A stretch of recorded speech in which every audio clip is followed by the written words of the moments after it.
Today I want to share with you some of my favorite books from this year. And again, instead of creating this list of 25 or 30 books that I absolutely love this year, I'm breaking it up into themes of books that helped shape my reading journey. This is the final part. This is part 4. And this is all about a war. So you can find all of the reviews for each of these books over on my channels. Let me know if you've read any of these books, what you thought about them, or if you have them on your TBR. The Demon of Unrest by Erik Larson. This is probably one of my favorite books that I read this year. Of all the books that I read this year. This book captures the tense and confusing months that lead up to the start of the Civil War. Larson highlights a mix of political misjudgment, fear, and personal ambition that shaped this crisis.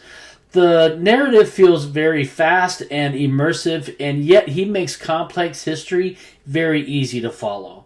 It is a fascinating look how a nation can slide toward conflict without fully realizing it. Paris, 1919. This is by Margaret MacMillan. This book is one of the books that the Double Shot Stick Story Plots Book Club chose this past year to read, and I really enjoyed this book. This book offers a clear and engaging look at the Paris Peace Conference after World War I.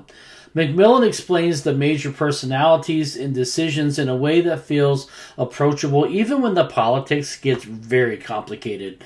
You come away with an understanding how hopeful this moment seemed and yet how really messy it actually was.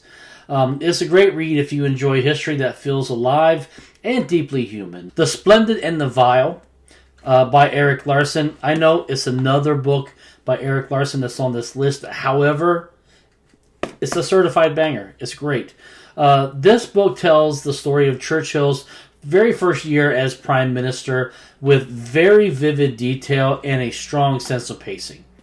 This book brings the daily life of the Blitz into focus through diaries, letters, and personal moments.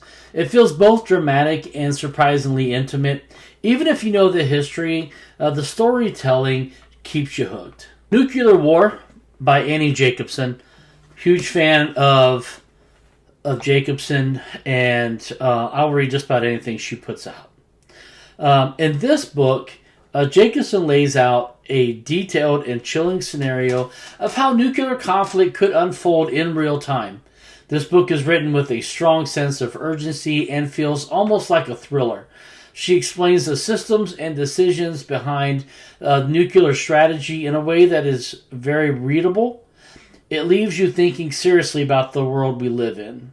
And to be honest, after I finished this book, and many others have told me the same thing, I really don't know what to do with the information that I read. However, it does make me critically think about our nuclear program and how life could be during a nuclear strike. Vietnam by Max Hastings. This is probably one of those books that I absolutely loved that I read this year. This is a thick one, but this was a great time investment. I learned so much. Hastings provides this balanced and deeply researched overview of Vietnam. It brings together voices from soldiers, civilians, and leaders on both sides, which gives the narrative a powerful emotional weight. The writing is clear and direct. He makes a complex conflict easier to understand. This is a thoughtful and comprehensive account of that war that changed so much for so many.